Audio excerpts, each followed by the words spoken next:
الرحمن الرحیم عربی گرامر کے سبق کے ساتھ ایک دفعہ پھر میں آپ حضرات کے سامنے حاضر ہوں۔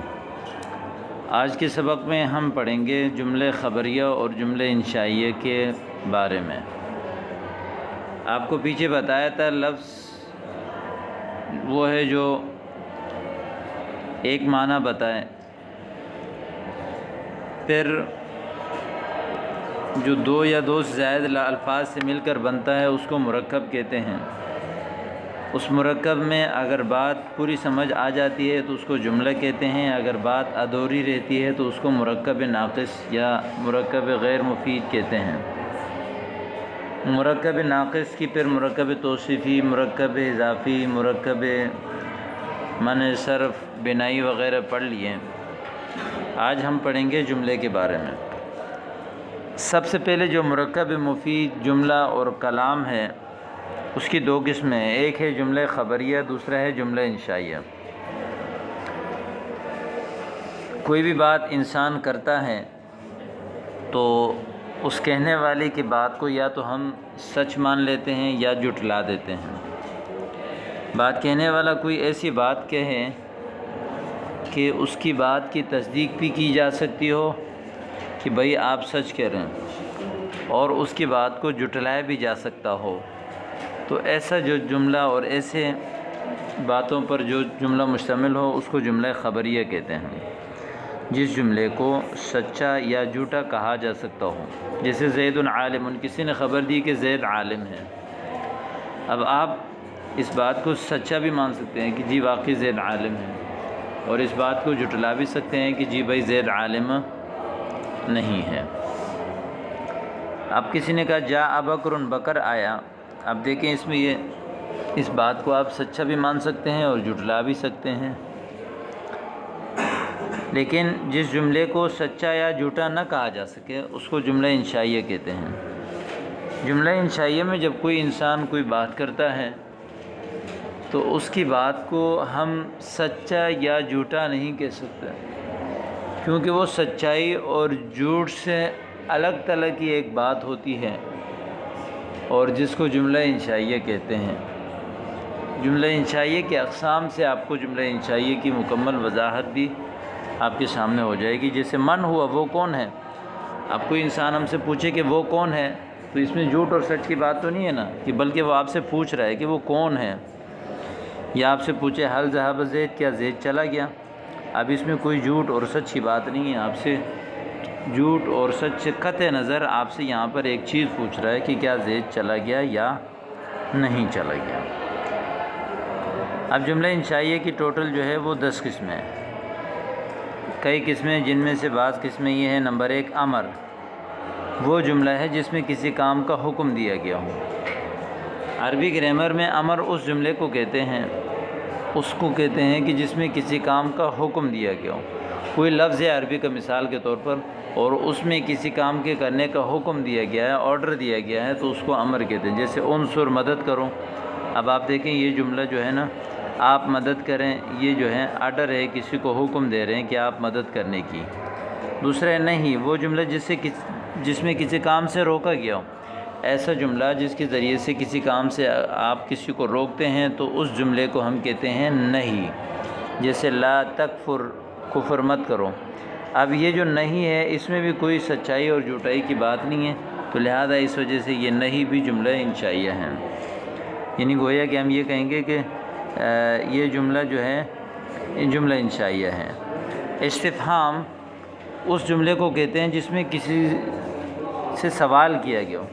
جس جملے میں سوال کیا جائے، جو جملہ سوالیہ ہو، تو اس جملے کو ہم استفہامیہ کہتے ہیں۔ جملہ استفہامیہ جو کہ جملہ انشائیہ کی ایک قسم ہے، ٹھیک ہے۔ تمنی وہ جملہ جس میں کوئی آرزو کی گئی ہو۔ بسا اوقات ہم جس طرح ہم اردو زبان میں آرزویں کرتے ہیں، تمنائیں کرتے ہیں، تو اسی طرح عربی میں بھی تمنا اور آرزو کی جاتی ہیں۔ تو اس وجہ سے جو بھی جملہ تمنا پر مشتمل ہوگا تو وہ اس کو تمنی کہتے ہیں، وہ بھی جملہ انشائیہ ہوگا۔ جیسے لیت زیدن فاز، کاش کہ زید کامیاب ہو جائے۔ ترجی وہ جملہ جس میں کوئی امید کی گئی ہو، کوئی امید کی گئی ہو، جیسے ایک تو آرزو کرنا ہے دوسرے امید کرنا کہ وہ جملہ جس میں کسی چیز کی امید کی جائے تو وہ بھی جملہ انشائیہ کی قسم میں سے ہے، جیسے لعل زیدن جاء، شاید کہ زید آیا۔ عقود وہ جملے جس میں کوئی عقد کیا جائے۔ عام طور پر ہم زندگی میں کوئی عقد کرتے ہیں، مثال نکاح کرتے ہیں یا خرید و فروخت کرتے ہیں، تو وہ جملے جو ایسے الفاظ پر مشتمل ہوں جو کہ عقد پر دلالت کرتے ہیں تو ان جملوں کو بھی عقد کہتے ہیں۔ تو لہذا جو جملہ عقد ہوں گے وہ بھی جو ہے وہ جملہ انشائیہ ہوں گے۔ قسم وہ جملے جو ہے وہ جس میں قسم کھائی گئی ہو تو وہ بھی جو ہے جملہ انشائیہ میں سے ہیں، جیسے بعض ہیں اردو میں ہم قسم کھاتے ہیں تو اسی طرح عربی میں بھی قسم کھاتے ہیں، جیسے احلف باللہ، میں اللہ کے نام کی قسم کھاتا ہوں۔ دعا وہ جملہ جس میں دعا کی گئی، جیسے یرحمنا اللہ، اللہ تعالیٰ ہمارے اوپر رحم کر دیں، تو یہ جملہ جو ہے دعائیہ ہے، تو لہذا جملہ دعائیہ بھی جو ہے جملہ انشائیہ میں سے تو ہوگا۔ تو یہ جو 8 جملے انشائیہ ہیں ٹوٹل جملے انشائیہ کی، ان کے علاوہ جو دیگر جو جملے ہیں وہ سب کے سب جملے خبریہ ہیں۔ لہذا جملہ انشائیہ کی جب آپ ان 8 قسموں کو یاد کریں گے تو انشاءاللہ تعالیٰ پھر آپ کے سامنے جملہ انشائیہ اور جملہ خبریہ کی فرق جو ہے وہ واضح ہو جائے گی۔ یعنی جملہ انشائیہ انہی 8 میں سے ایک ہوگا، یہ 8 جو ہے نا ان میں سے کوئی بھی آ جائے تو وہ جملہ انشائیہ ہے، اس کے علاوہ جو ہیں وہ سارے جملے خبریہ ہیں۔ سوال دیکھیں، جملہ خبریہ اور جملہ انشائیہ کس کو کہتے ہیں؟ جملہ انشائیہ کی کتنی اور کون سی قسمیں؟ 8 قسمیں ہیں اور ٹوٹل جو ہے یہ آپ کے سامنے واضح ہو گئی۔ جملہ خبریہ اور جملہ انشائیہ کو کیا کیا کہتے ہیں؟ جملہ خبریہ کو خبر، جملہ انشائیہ کو انشاء کہتے ہیں۔ آگے یہ جو غلطی ہے ان کی اصلاح کریں۔ جن جملوں سے کسی عقد کے بارے میں خبر دی جائے انہیں عقود کہتے ہیں۔ جس جملے میں کوئی امید کی گئی ہو اس کو تمنی کہتے ہیں۔ تمرین دیکھیں، اللہ خالق کل شیء، اللہ تعالیٰ ہر چیز کا خالق ہے، تو اس میں گویا کہ خبر دی گئی ہے تو اس وجہ سے یہ جملہ خبریہ ہیں۔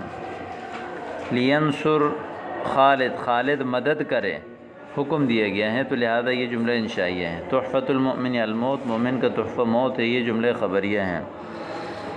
اشتریت الکتاب، میں نے کتاب خریدی، یہ بھی جملہ خبریہ ہیں۔ حل سمعت صوتا، کیا آپ نے آواز سنی، یہ جو ہے جملہ انشائیہ ہے، کیونکہ اس میں جملہ انشائیہ میں سے ایک ہے استفہام، جملہ استفہامیہ، سوال کیا گیا۔ انصر الفقیر، فقیر کی مدد کرو، یہ بھی جملہ انشائیہ ہے اور جملہ انشائیہ میں یہ امر ہے۔ بعت القلم امسی، میں نے کل قلم کو بیچ دیا، یہ بھی جملہ انشائیہ ہے کیونکہ اس میں عقود ہیں۔ لیت خالدا جاء، کاش کہ خالد آئے، یہ بھی جملہ انشائیہ ہے کیونکہ اس میں تمنا کیا گیا ہے۔ اقسم باللہ، میں اللہ کے نام کی قسم کرتا ہوں، یہ بھی جملہ جو ہے انشائیہ ہے کیونکہ اس میں قسم ہے۔ ربنا اغفر لنا، اللہ ہماری مغفرت فرما، یہ جملہ دعائیہ ہے، دعا پر مشتمل ہے، اس لیے یہ بھی جملہ انشائیہ ہے۔ اگلا لفظ ہے لا تظلم الناس، لوگوں پر ظلم مت کرو، یہ جملہ انشائیہ ہے کیونکہ نہیں ہے۔ رحمک اللہ، اللہ آپ کے اوپر رحم کرے، یہ بھی جملہ انشائیہ ہے کیونکہ یہ دعا پر مشتمل ہے۔ تو اس طرح ان انشائیہ کی جو 8 قسموں کو آپ اچھی طرح یاد کریں تو انشاءاللہ تعالیٰ آپ کے سامنے جملہ خبریہ اور انشائیہ کی وضاحت آ جائے گی۔ ان کے علاوہ باقی سارے کے سارے جو ہے وہ جملہ خبریہ ہیں، اور جملہ اس کو کہتے ہیں جس میں کوئی بات جو ہے وہ پوری ہو۔ پھر اس جملے کی 2 قسمیں، جملہ خبریہ جس کے کہنے والے کو سچا یا جھوٹا کہہ سکیں، جملہ انشائیہ جس کے کہنے والے کو سچا یا جھوٹا نہیں کہہ سکیں۔ جملہ انشائیہ کی 8 قسمیں، جبکہ جملہ خبریہ کی 2 قسمیں ہیں جو آپ نے اس سے پہلے پڑھ لی، جملہ اسمیہ، جملہ فعلیہ۔ جملہ اسمیہ اس کو کہتے ہیں جس کا پہلا جز اسم ہو، جملہ فعلیہ اس کو کہتے ہیں جس کا پہلا جز فعل ہو۔ جملہ اسمیہ کے 2 جز ہوتے ہیں، مبتدا اور خبر۔ جملہ فعلیہ کے بھی 2 جز ہوتے ہیں، فعل اور فاعل، اور کبھی کبھی فعل اس کے لیے مفعول بھی لایا جاتا ہے۔ تو یہ تمام چیزیں آپ الحمدللہ عربی گرامر میں کافی سارے پڑھ چکے ہیں۔ اب انشاءاللہ تعالیٰ ان کو آپ یاد کریں تاکہ آگے مزید استعمال کرنا اور پڑھنا آپ کے لیے آسان ہو جائے۔ یہ نیچے کچھ دیے ہیں وہ اسما جو بغیر علامت تانیث کے مؤنث سے استعمال ہوتے ہیں۔ علامت تانیث اس میں نہیں ہے، لیکن اس کے باوجود مؤنث استعمال ہوتے ہیں. ان کو مؤنث معنوی یا مؤنث سماعی کہتے ہیں. تو ان کو بھی آپ اچھی طرح یاد کریں.